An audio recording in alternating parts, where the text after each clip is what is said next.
ओम शांति। आज 30 मई 2022। आज की साकार मुरली रंगीन बड़े बड़े अक्षरों में पढ़ें, सुने और मंथन करें। आज की मुरली का सार, मीठा मीठा बाबा कहते मीठे बच्चे, बाप आया है तुम्हें सब शुद्ध कामनाएं पूरी करनी, तुम्हारी सब शुद्ध कामनाएं पूरी करनी। रावण अशुद्ध कामना पूरी करता है, राम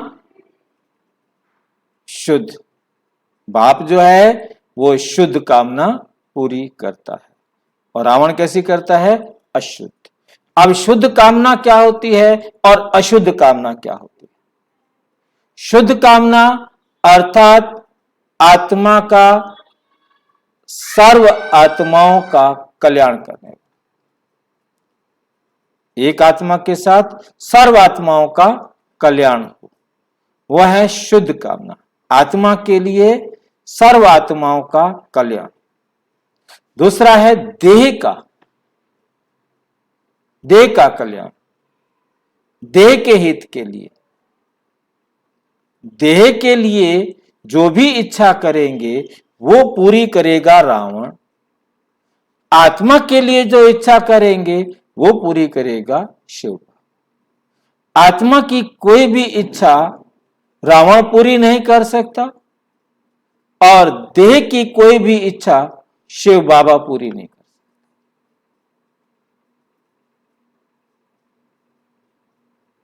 ठीक है। प्रश्न, जो बाप की श्रीमत का उल्लंघन करता है उनकी अंतिम गति क्या होगी? जो बाबा की श्रीमत पर नहीं चलता तो उनकी अंतिम गति क्या होगी? उत्तर, श्रीमत का उल्लंघन करने वालों को माया के भूत अंत में राम नाम सत्य है करके घर ले जाएंगे। राम नाम सत्य है करके घर ले जाएंगे, फिर बहुत कड़ी सजा खानी पड़ेगी। श्रीमत पर ना चले तो ये मरे। धर्मराज पूरी हिसाब लेता है।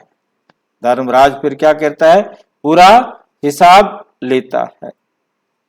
इसलिए बाप बच्चों को अच्छी मत देते हैं, बच्चे माया की बुरी मत से सावधान रहो।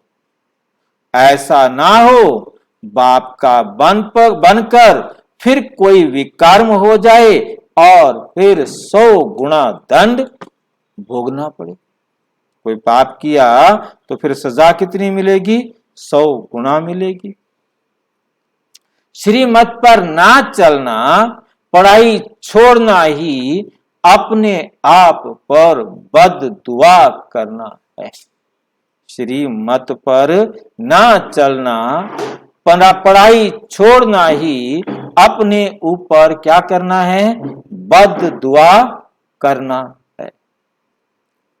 कृपा करना है। किसके ऊपर? अपने ऊपर।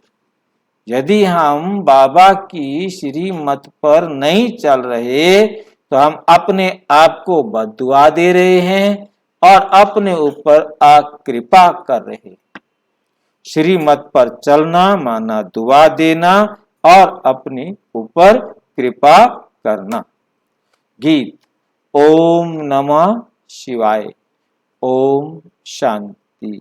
ये परम पिता परम आत्मा की महिमा भक्त लोग गाते हैं, कहते भी हैं, हे भगवान, हे शिव बाबा। ये किसने कहा? आत्मा ने अपने बाबा को याद किया, क्योंकि आत्मा जानती है हमारा लौकिक बाप भी है और ये है पारलौकिक बाप।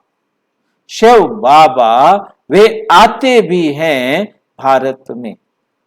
और एक ही बार अवतार लेते, और एक ही बार अवतार लेते हैं, गाते भी हैं, हे पतित पावन आओ, हे पतित पावन आओ, भ्रष्टाचारी पतितों को श्रेष्ठाचारी पावन बनाने के लिए। ठीक है, भ्रष्टाचारी पतितों को श्रेष्ठाचारी पावन बनाने के लिए, परंतु सब अपने को पतित भ्रष्टाचारी समझते नहीं है। सभी अपने को पतित भ्रष्टाचारी समझते नहीं है। सब एक किस्म के भी नहीं है, सारे एक जैसे तो नहीं होते ना। हर एक का पद अपना अपना होता है, हर एक का पद अपना अपना होता है। हर एक के कर्मों की गति न्यारी होती है, एक ना मिले दूसरे से। बाप बैठ समझाते हैं, तुम बाप को ना जानने के कारण इतने आर्फन पतित बन गए। क्या बन गए हो? आर्फन बन गए हो और पतित बन गए हो। कहते भी हैं पतित पावन सर्व का सदगति दाता आप हो। भगवान को कहते हैं आप कौन हो? पतित पावन हो, सर्व के सदगति दाता हो। फिर गीता व गंगा पतित पावनी कैसे हुई? कहते हो भगवान को पतित पावन, फिर स्नान करने चले जाते हो गंगा पे। हाँ, तो वो पतित पावनी कैसे हो गई? गीता पढ़ते हो, वो पतित पावनी कैसे हो गई? तुमको इतना बेसमझ किसने बनाया है? इन 5 विकारों रूपी रावण ने। अभी सभी रावण राज्य अथवा शोक वाटिका में कहां है? रावण राज्य या शोक वाटिका। रावण का मतलब क्या होता है? रुलाने वाला। रावण का मतलब क्या होता है? रुलाने वाला, दुख देने वाला। जो भी दुख देता है उसको क्या कहते हैं? ये रावण है पक्का, ये पक्का रावण है, क्योंकि जो दुख दे रहा है वो रावण है। दुख देने वाले को रावण कहा जाता है। रावण ने सारे संसार को क्या दे रखा था? दुख। और अब भी सारा संसार दुखी है, तो किसने दुख दे रखा है? रावण ने। कोई और है ही नहीं दुख देने वाला। रावण कहाँ है? वो सबके अंदर छुपा पड़ा है। छुपा क्या पड़ा है? सामने दिखाई दे रहा है। हाँ, सामने दिखाई दे रहा है। जो दुख देने का काम कर रहे हैं वो विकार ही तो हैं। हेड जो है उन्हों को तो बहुत फिक्रात रहती है, सब दुखी हैं, इसलिए पुकारते हैं हे बाबा आप आओ, आप आओ, हमको स्वर्ग में ले चलो, हमको स्वर्ग में ले चलो। सदैव निरोगी, बड़ी आयु वाले, शांति संपन्न, धनवान बनाओ। बाप तो सुख शांति, बाप क्या करते हैं? सुख शांति संपन्न धनवान बनाओ। अब बाप तो सुख शांति का क्या है? सुख का सागर और शांति का भी सागर। सबको क्या देने वाला? सुख और शांति देने वाला। ये कोई और तो दे नहीं सकता। मनुष्यों की ये महिमा नहीं हो सकती, किसी भी देहधारी की ये महिमा नहीं हो सकती कि वो सबको सुख दे। कोई भी देहधारी सबको सुख नहीं दे सकता। एक अशरीरी, अजन्मा, अयोनि, अभोक्ता परमात्मा की ही ये महिमा है। बल मनुष्य अपने आप को कहते हैं शिवोहम। क्या मतलब होता है शिवोहम का? मैं शिव हूं, मैं शिव हूं। शिव माना कल्याण करने वाला। अब अपने आप को कहते हैं कि हम शिव हैं, मैं शिव हूं। आप शिव हो, क्या आप सबका कल्याण करते हो? पूछो उनसे। परंतु वो है खुद पतित। वो अपना ही कल्याण नहीं कर पा रहा, किसी दूसरे का कल्याण क्या करेगा? बाप समझाते हैं, तुम बाप को सर्वव्यापी कहते हो कि भगवान कण कण में है, जर्रे जर्रे में है। इससे तो कोई भी बात सिद्ध नहीं होती।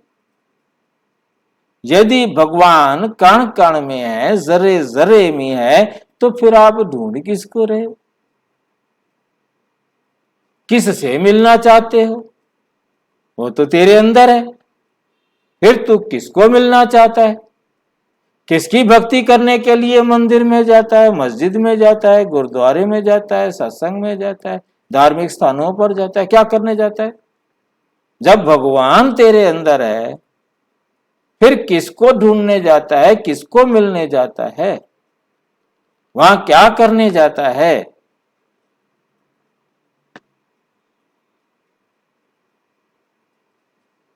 इससे तो कोई बात सिद्ध नहीं होती। तुम्हारा सत्संग में जाना, तुम्हारा कथा में जाना, तुम्हारा मंदिर में जाना, कहीं भी जाना सिद्ध नहीं होता। भक्ति भी नहीं चल सकती। फिर किसकी भक्ति कर रहे हो? वो तो तुम्हारे अंदर है। फिर बाहर किसी मूर्ति को रख के उसकी भक्ति क्यों कर रहे हो भाई? वो अंदर है तुम्हारे, तुम किसका ध्यान कर रहे हो? पता ही नहीं। भक्ति में भगत भगवान को याद करते हैं। अब भगवान एक है और भक्त अनेक है। जब सब मुझ भगवान को पत्थर ठिक्कर में ठोक खुद भी पत्थर बुद्धि बन, मुझे क्या किया?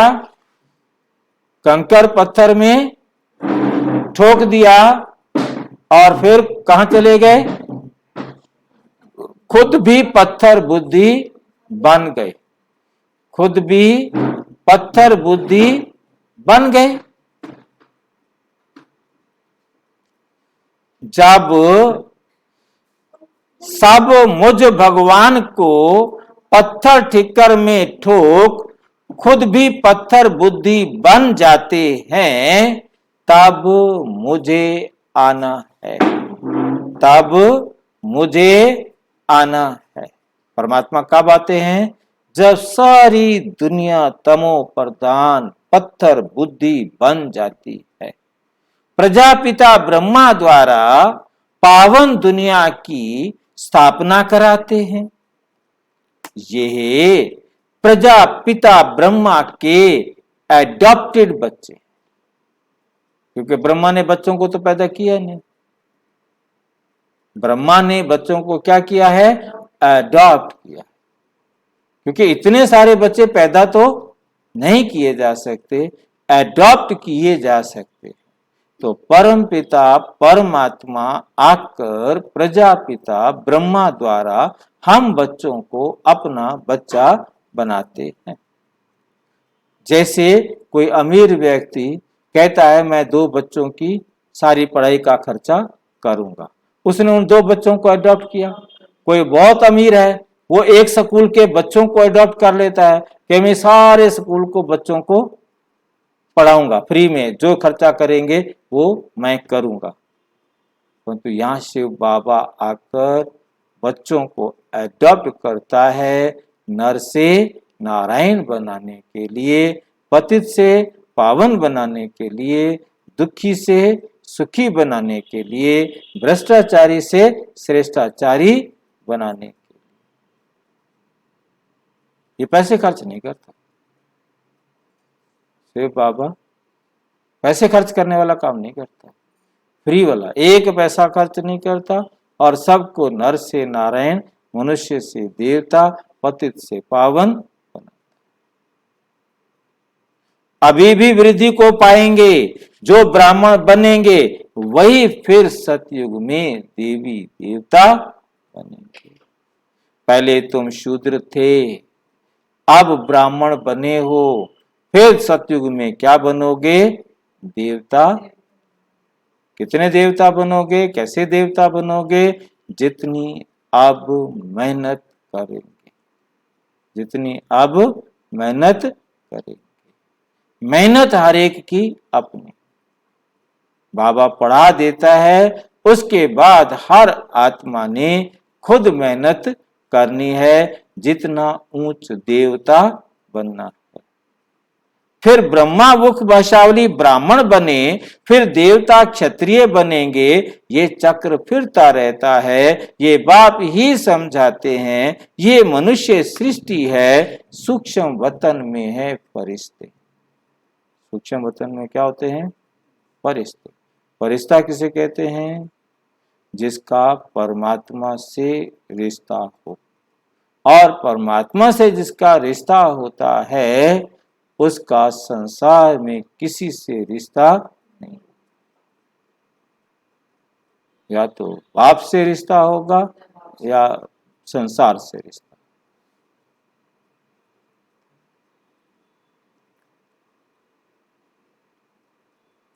वहां कोई झाड़ ही नहीं है। सूक्ष्म वतन में कोई पेड़ वगैरह होता ही नहीं है। वे मनुष्य सृष्टि रूपी झाड़ यहां है। कितने झाड़ होते हैं? कौन कौन से? एक इस कमरे में, एक उस कमरे में। हाँ, कहाँ होता है? हाँ जी, नहीं मुझे समझ में नहीं आया। इस श्लोक में? हाँ जी, दो झाड़ होते हैं बाबा कहते। वो दो झाड़ कहाँ होते हैं? देखे हैं झाड़ के? नहीं देखे? हाँ, दोनों झाड़ संगम पर ही होते हैं। आप बताओ, दोनों झाड़ में अंतर बताओ, कौन बताएगा? दो झाड़ होते हैं और दोनों झाड़ों में क्या अंतर होता है? झाड़ देखें या नहीं ये तो बताओ पहले। कौन से झाड़ है? एक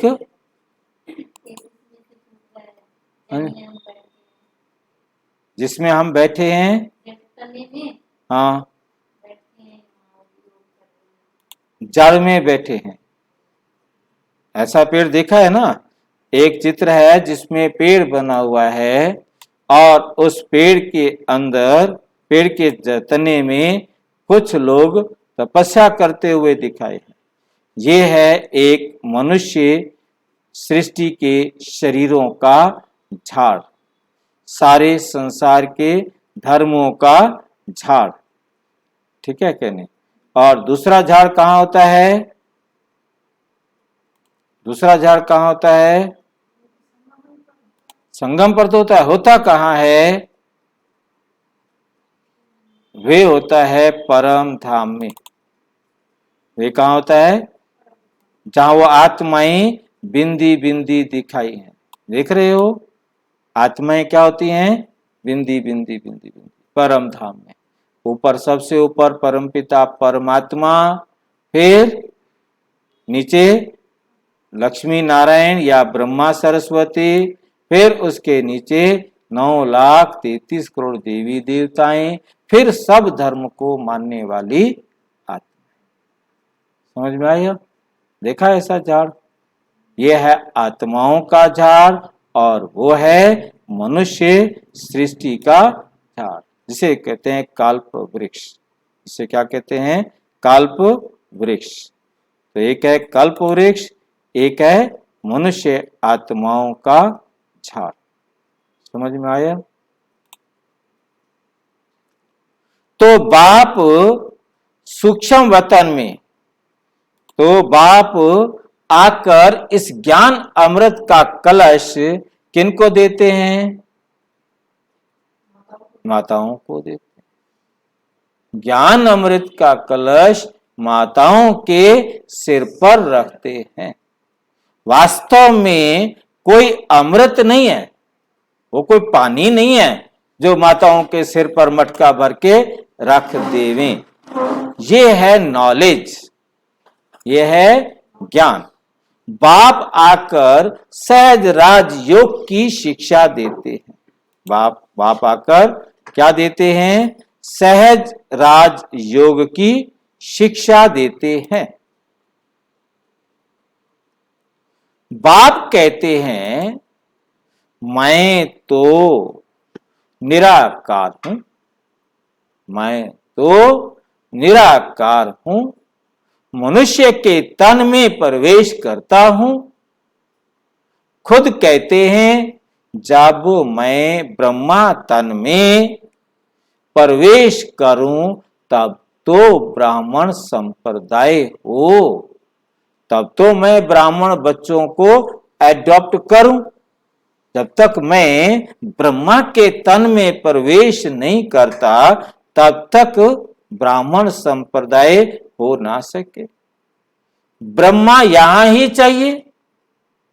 वे सूक्ष्म वतन वासी तो अव्यक्त ब्रह्मा है, और यहां कौन सा ब्रह्मा है? व्यक्त ब्रह्मा। और यहां कौन सा ब्रह्मा है? प्रजापिता ब्रह्मा। सूक्ष्म वतनवासी ब्रह्मा को प्रजापिता ब्रह्मा नहीं कहेंगे, वह प्रजा ही नहीं है। वहां है अव्यक्त ब्रह्मा और यहां है व्यक्त ब्रह्मा। यहां है प्रजापिता ब्रह्मा, वहां है संपूर्ण ब्रह्मा, वहां है संपूर्ण ब्रह्मा।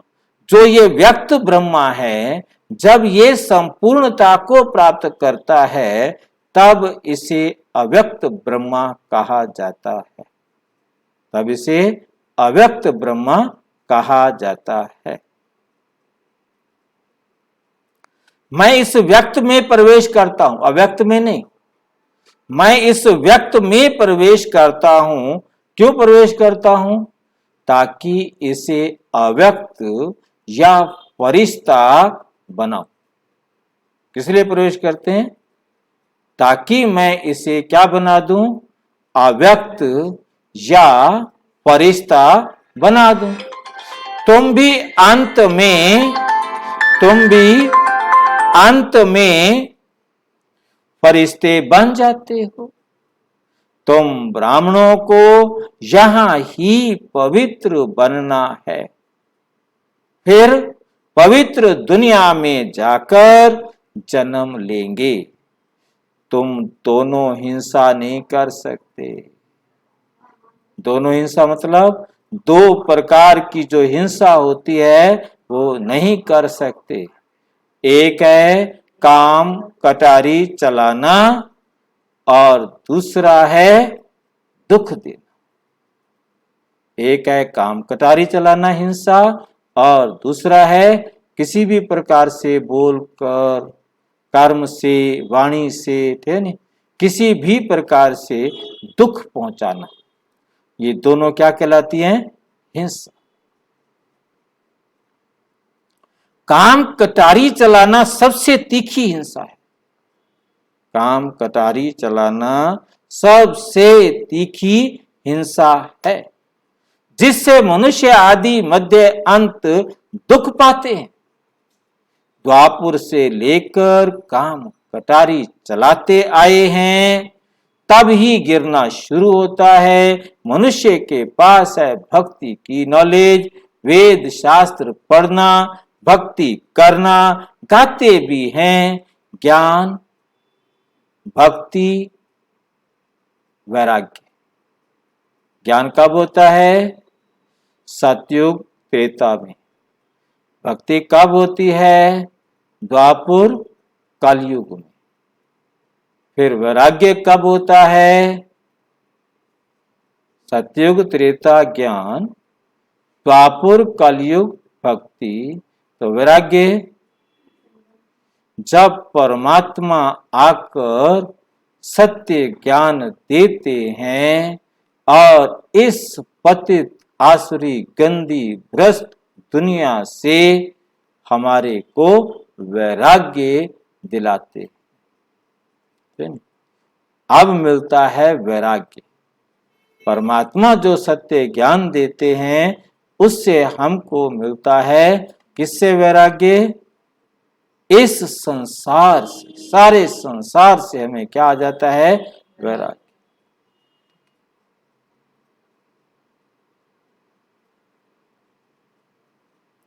तो सत्युग त्रेता को क्या कहा जाता है? ज्ञान। ज्ञान के साथ स्पष्ट करने के लिए जरूर लगाना है प्रालब्ध।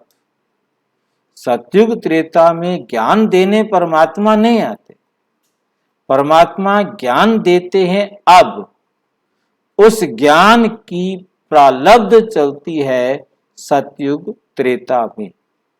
ज्ञान की प्रालब्ध, जितना ज्ञान लेकर हमने अपने जीवन में संस्कार बनाए, धारणाएं की, वो सत्युग त्रेता के लायक बनाते। कैसी धारणाएं बनाई हैं उसी प्रकार से हमारा आना होता है।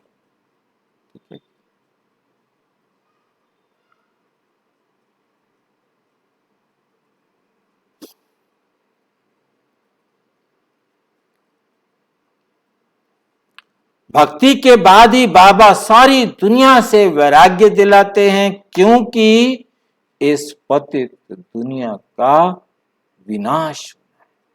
क्यों वैराग्य दिलाते हैं? क्योंकि इस पतित दुनिया का विनाश होना है। इसलिए देह सहित देह के सभी संबंधियों आदि को भूल जाओ। देह को भी भूल जाओ और देह के संबंधियों को भी। ऐसा हो सकता है? ऐसी बातें बोलता है बाबा। ऐसे हो सकता है कि हम देह को भी भूल जाए, देह के रिश्तेदारों को भी भूल जाए? फिर हम क्या हैं? हम आत्मा है। अब आत्मा क्या करें हम? अब हम देह को भी भूल जाएं, देह के संबंधियों को भी भूल जाएं, हम अपने को चलो आत्मा मान लें, फिर हम करें क्या? हाँ जी, फिर याद करें। रोटी नहीं खानी क्या? तो है, हाँ तो है। फिर भूलने का क्या मतलब है? भूलने का मतलब क्या है? जैसे कोई मर जाता है, दोबारा जन्म ले लेता है, उसे पिछले जन्म का कुछ भी याद नहीं। कोई करोड़ों में एक आधे को याद रह जाता है नहीं। तो अब किसी को याद ही नहीं होता कि हम पिछले जन्म में कौन थे, क्या थे। इस जन्म में कोई किसी का पति हो सकता है, वो पोता दोती बन के आ सकता है, बहू और दामाद बन के भी आ सकता है, कुछ भी बन के आ सकता है। ठीक है करें। तो अब जो संबंध नए बने, अब उसे पुराने संबंध तो याद नहीं रहते ना, नए रिश्ते से चलता है ना। तो ऐसे ही बाबा कहते अब मर जाओ, माना इस देह और इस देह के संबंधियों को भूल जाओ। अब क्या समझो, हम मर गए तो मैं आत्मा हूं, ये शरीर परमात्मा का है। कल तक मेरा था, अब किसका है? क्योंकि हमने कहा है ना, तन मन धन सब तेरा। हमने कह दिया, गलती से सारे बोल रहे थे तो हमने भी बोल दिया, हमें क्या पता था। अब वो कहता है मेरा है। अब वो कहता है मेरा है। हमने कह दिया, अब वो पकड़ के बैठ गया है, कहता है आपने कह दिया अब ये मेरा है, यानी अब इसको तुमने मुझे दे दिया, अब इसे मेरा नहीं कहना, अब इसको मेरा नहीं कहना। अब क्या कहना कि अब ये तन है परम आत्मा का।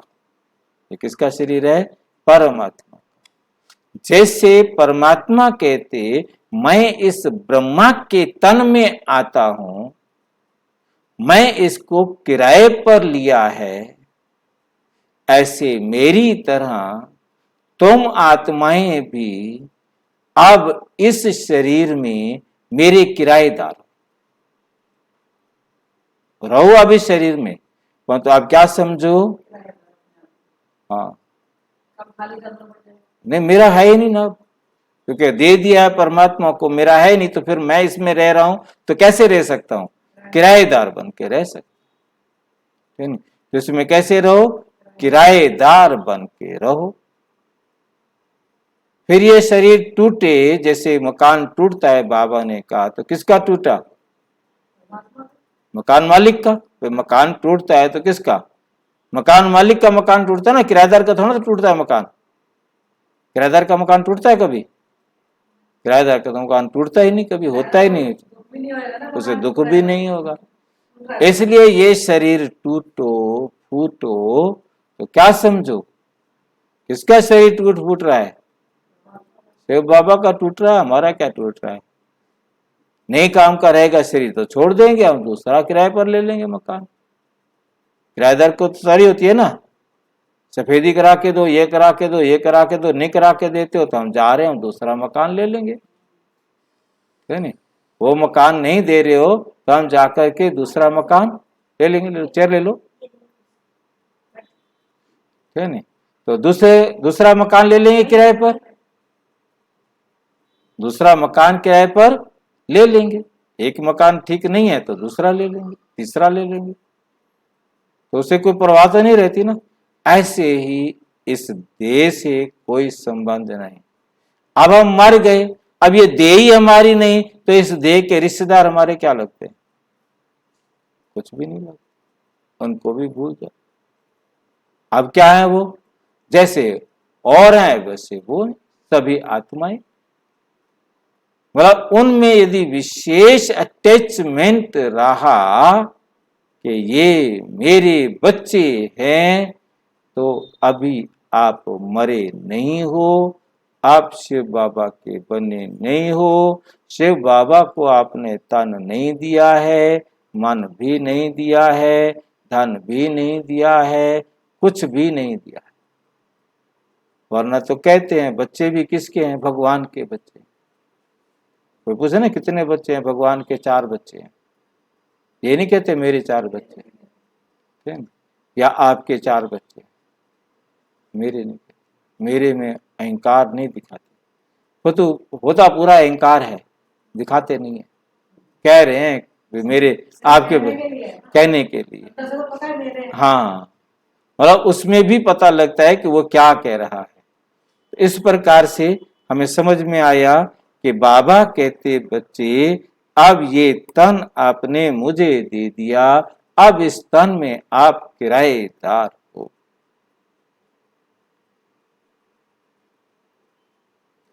अब मुझ एक के साथ बुद्धि योग लगाओ, मतलब सिर्फ मेरा कहना मानो और किसी का कहना नहीं मानो। ऐसी प्रैक्टिस हो जो अंत समय कोई भी याद ना पड़े।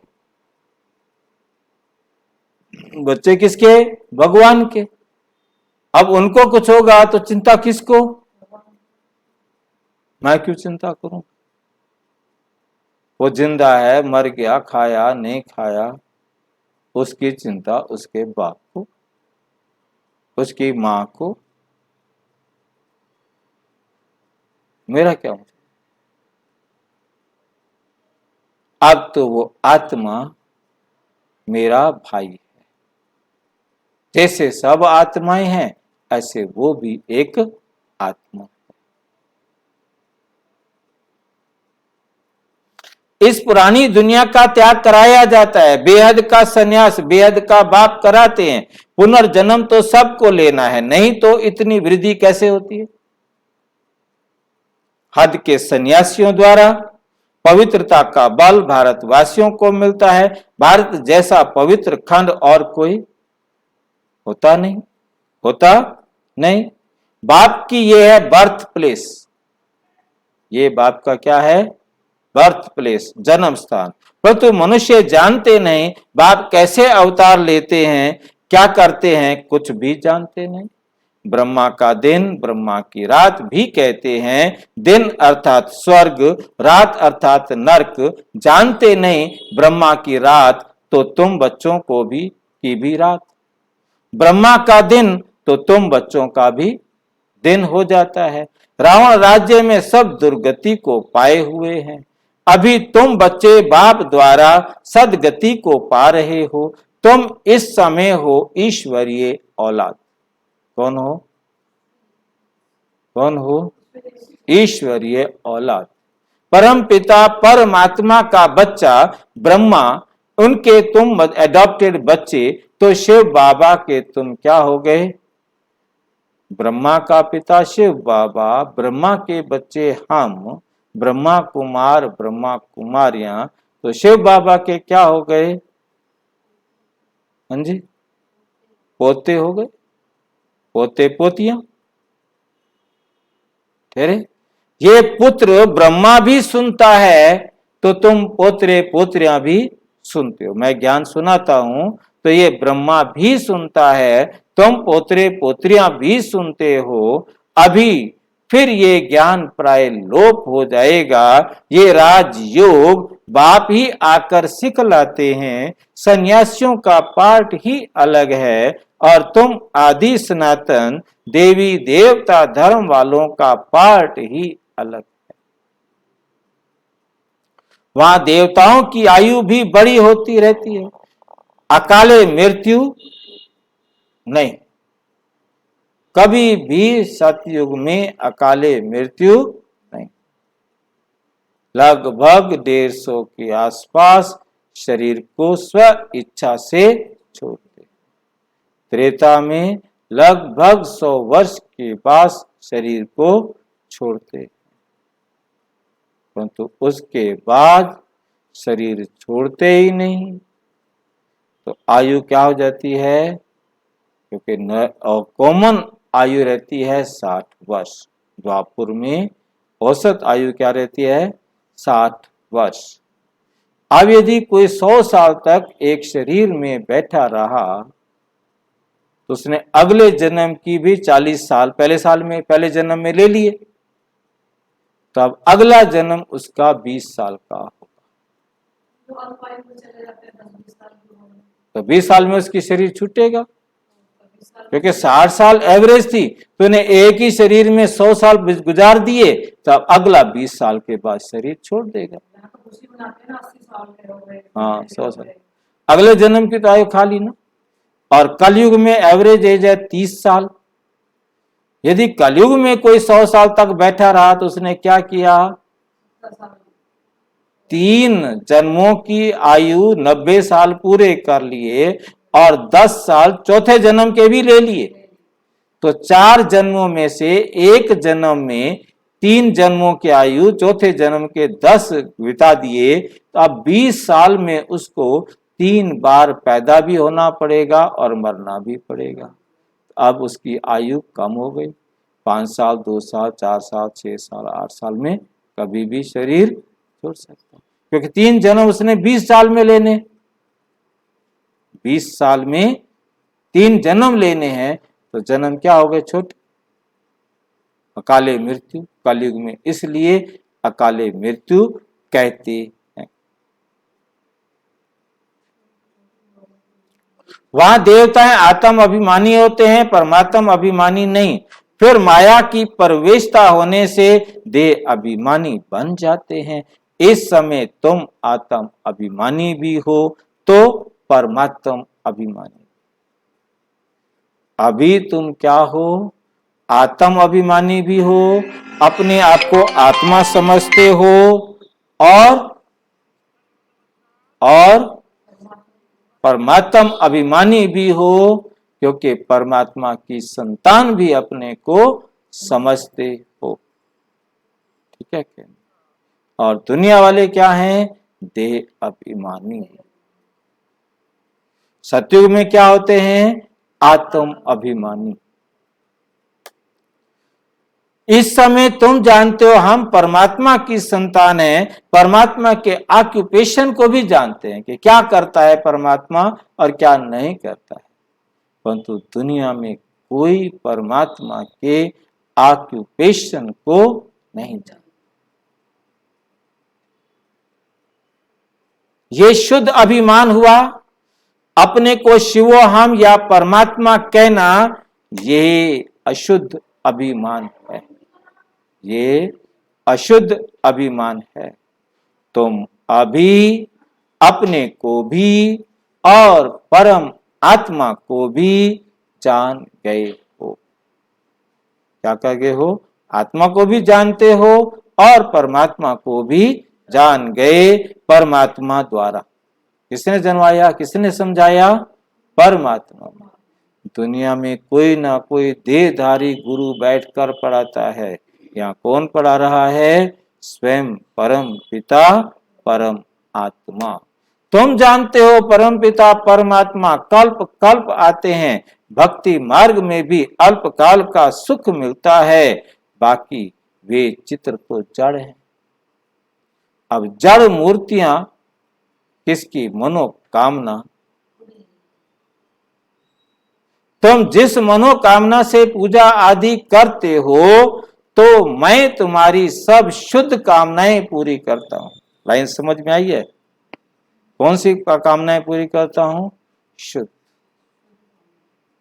और अशुद्ध कामना तो रावण पूरी करता है। शुद्ध कामना और अशुद्ध कामना हमने पहले चर्चा की। क्या होता है? शुद्ध कामना आत्मा के लिए, सर्व आत्माओं के हित के लिए किए गए कार्य, ये परमात्मा कराता है। और जितने भी दुनिया में बाकी देश समझकर किए गए कर्म हैं, वो सब विकर्म हैं, पाप के कर्म हैं।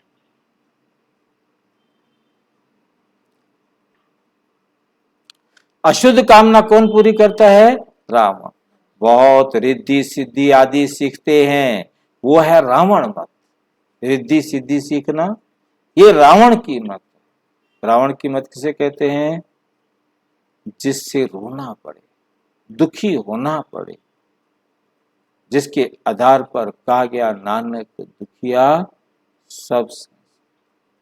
क्योंकि इस काम क्रोध लोभ मोह अहंकार के कारण सब क्या है? दुखी।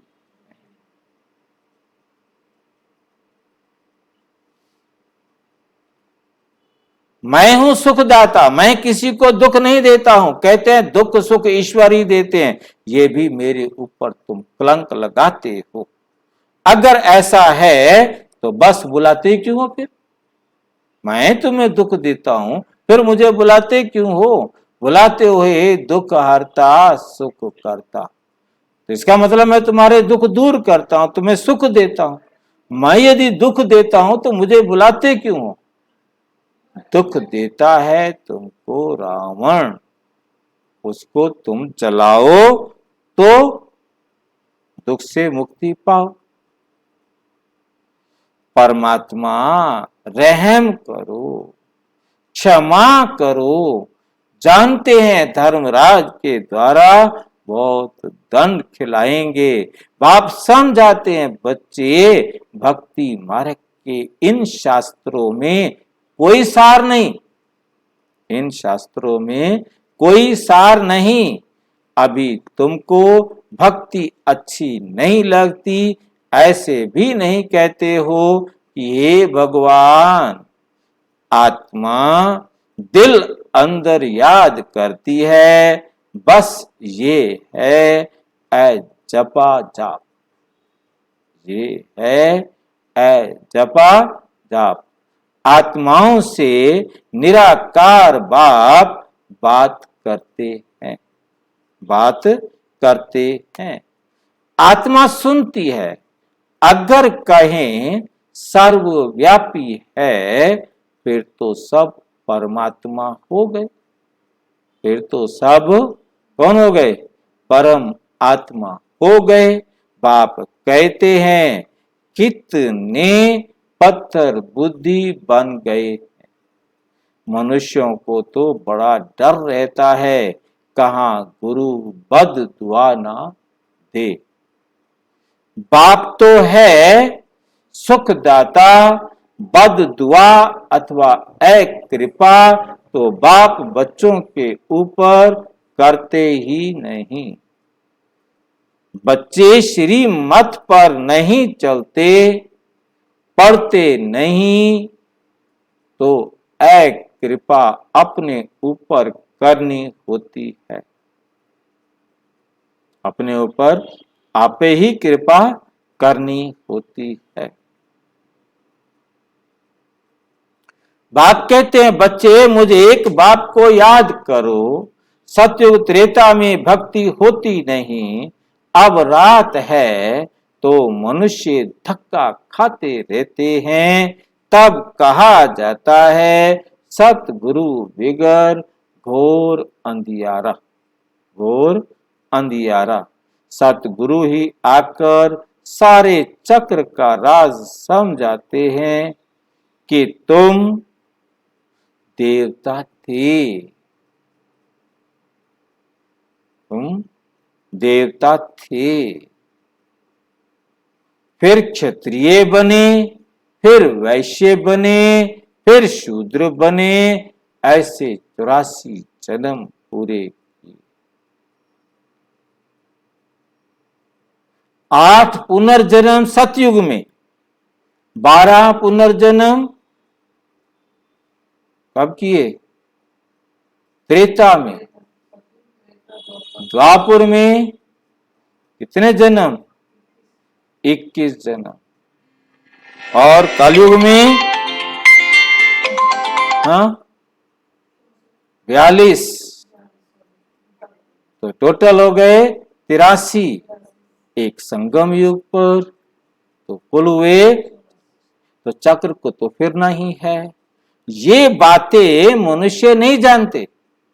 यही भारत विश्व का मालिक था और कोई खंड नहीं था। जब झूठ खंड शुरू होता है तो फिर और खंड भी होते हैं। अब तो देखो लड़ाई झगड़ा कितना है। ये है ही आर्पण। आर्पण किसे बोलते हैं? अनाथ। आज सारी दुनिया क्या बन गई है? अनाथ बन गई। क्या सबूत है कि सारी दुनिया अनाथ है? क्या सबूत है कि सारी दुनिया अनाथ है? अपने बाप को जानते नहीं। तो कैसे पता चला कि वो बाप को नहीं जानते? जब बच्चे लड़ रहे हों तो क्या कहते हैं? कोई घर में माँ बाप है कि नहीं है?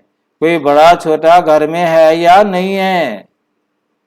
घर में कोई बड़ा छोटा माँ बाप बैठे हों तो ना लड़े ना। और माँ बाप भी बच्चों के साथ लड़ रहे हो तो भी पूछा जाएगा ना, कोई बड़ा छोटा है तुम्हारे में? कोई बाप है तुम्हारा? कोई नहीं। आज सारी दुनिया एक दूसरे पर बॉम्ब मिसाइल चलाने को तैयार बैठी है। उनका कोई माँ बाप। आज सारी दुनिया एक दूसरे को दुख देने के सिवाय कुछ नहीं कर रही है, क्योंकि उनका कोई माँ बाप होता तो कोई किसी को दुख।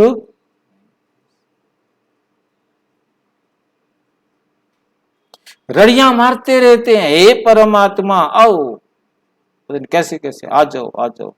ढोलक बोले आ जाओ तो माँ भी बोले आ जाओ तो बाप कहते मैं एक ही बार आता हूं, आकर पतितों को पावन दुनिया बनाता हूं।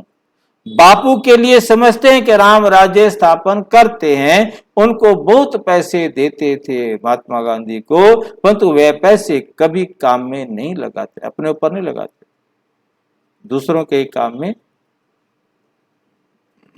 फिर भी राम राज्य तो हुआ नहीं।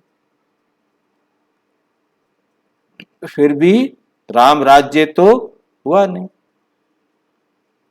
ये तो है शिव बाबा दाता है ना, सिर्फ समझाते हैं विनाश तो होना ही है, इससे तुम पैसे को सफल करो, ये सेंटर अधिक खोलो, बोर्ड लगा दो, एक बाप से आकर स्वर्ग का वर्षा ले लो सेकंड के अंदर। बाप कहते हैं मेरी याद से ही तुम अविनाशी पद, तुम्हारे क्या होगा, मेरी याद से तुम क्या बनेंगे, पावन।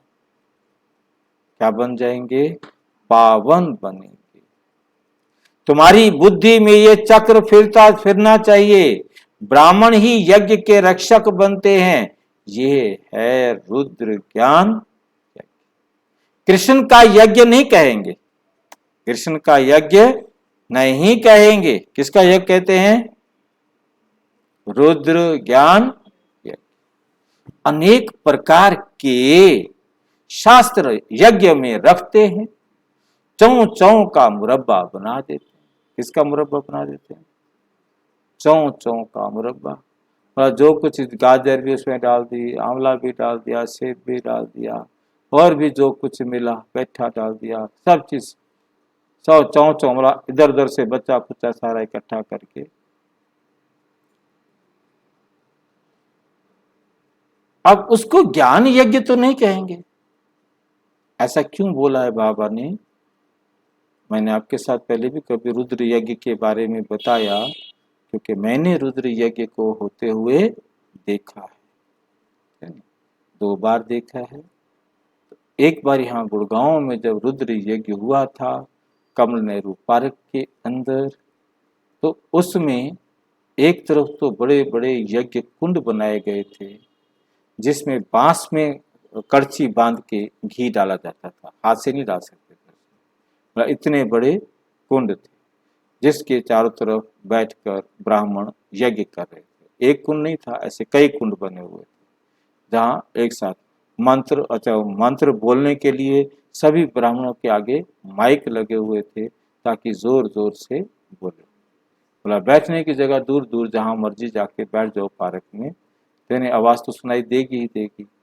उसके बाद एक कोने में मतलब गीता पढ़ने वाले कुछ लोग बैठे हुए थे, उनके पास गीता थी, मान लो 15-20 जने बैठे होंगे अंदाजन, तो जितने भी बैठे होंगे तो वो गीता पढ़ रहे थे और उनके आगे माइक थे, सारे अपनी अपनी धुन में पढ़े जा रहे हैं, कोई अक्षर किसी के पल्ले समझ में नहीं आ रहा। दूसरे तख्त पर दूसरी साइड में बैठकर कुछ लोग भागवत पढ़ रहे हैं, कुछ लोग रामायण पढ़ रहे हैं, कुछ लोग किसी और को, कुछ लोग किसी और। वो मंत्र बोलने वाले भी माइक पर बोल रहे हैं, वो भी माइक पर बोल रहे हैं, वो भी माइक पर बोल रहे हैं, किसी के पल्ले कुछ नहीं पड़ रहा, सिर्फ शोर ही शोर, शोर ही। मतलब हमने देखा, मतलब यही बात बाबा कह रहे हैं, चौ चौ का मुरब्बा बना दिया। क्यों कहा उन्होंने चौ चौ, मतलब उन्होंने सोचा ज्ञान यज्ञ है तो ज्ञान सुनाया जाए, ज्ञान पढ़ा जाए, ठीक नहीं, और यज्ञ करना है तो कुंड बनाया जाए। अब ये समझ में नहीं आता कि उन्होंने सारे शास्त्रों का यज्ञ रख दिया, वे शास्त्र पढ़ने हैं सारे, अरे एक एक शास्त्र पढ़ो, कुछ समझ में आवे क्या लिखा है क्या बात है, उसे बैठ समझाओ या समझो। उसको बाबा कहते ज्ञान यज्ञ नहीं कहेंगे, ये कोई ज्ञान यज्ञ थोड़ा है।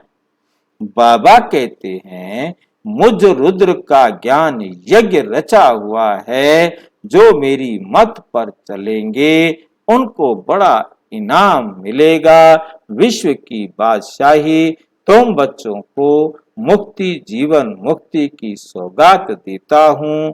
बाबा कहते हैं मनुष्यों की तो 84 लाख योनियां रखी और मुझे तो कण कण में डाल दिया, फिर भी मैं पर उपकारी सेवाधारी हूँ, तुम रावण की मत पर मुझे गाली देते आए हो, ये भी ड्रामा बना हुआ है।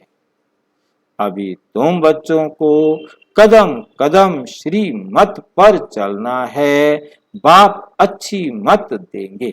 बाबा क्या देंगे? अच्छी मत देंगे, माया बुरी मत देगी। माया क्या देगी? गंदी मत देगी। इसलिए खबरदार रहना है। इसलिए क्या रहना है? खबरदार रहना है। मेरा बनकर फिर कोई पाप कर्म किया, देश समझकर कर्म किया, विकर्म बन गया तो 100 गुना दंड मिलेगा। बाबा के बच्चे बिना, बने बिना आपने कोई देश समझ कर कर्म किया, सारी दुनिया देश समझ कर कर्म कर रही है, तो एक करेंगे तो सजा एक मिलेगी। परंतु शिव बाबा का बनकर यदि आपने कोई विकर्म किया, देश समझ कर कर्म किया, तो 100 गुना सजा। कौन सा, यहां बनना अच्छा है या बिना बने रहना अच्छा? कैसे अच्छा? शिव बाबा का बनना अच्छा है या शिव बाबा का ना बनने में अच्छा? हाँ, बनना ही अच्छा। शिव बाबा के समझ के भी कहीं शिव बाबा नाराज ना हो जाए, इसलिए तो नहीं बोल रहे। अंदर अंदर सोच कर दिल से देखो, है नहीं? तो 100 सजाएं तो देंगे, उसमें लाभ कितना है? अच्छा, लाभ तो मेरे को देखा। अच्छा, समझा रहे हैं, सजा देंगे नहीं वैसे? सजा नहीं है। अच्छा, हमारे को जैसे हमें पता चल गया है कि हम गलती करेंगे तब सजा मिलेगी। हम गलती करेंगे नहीं। सन्यासी लोग तो कह देते हैं आत्मा सो, और क्या कहते हैं? आत्मा निर्लेप है, परमात्मा निर्लेप है। ठीक है, तो आत्मा सो परमात्मा कह दिया, तो फिर कहते हैं आत्मा निर्लेप है। क्योंकि परमात्मा निर्लेप है तो आत्मा भी क्या हो गई? निर्लेप हो गई। बाकी शरीर पतित है, इसलिए गंगा स्नान करते हैं। अरे, आत्मा सच्चा सोना नहीं होगी तो जेवर सच्चा सोने का कैसे बनेगा? सोने में खोट मिला हुआ है, तो उसका गहना बनाएंगे तो खोट वाला गहना बनेगा ना।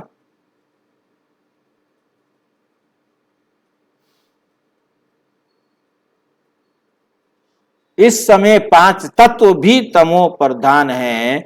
ये तुम्हारी रूहानी गवर्नमेंट बड़े ते बड़ी है, परंतु देखो तुमको सर्विस करने के लिए 3 पैर पृथ्वी के भी नहीं मिलते, नहीं मिलते।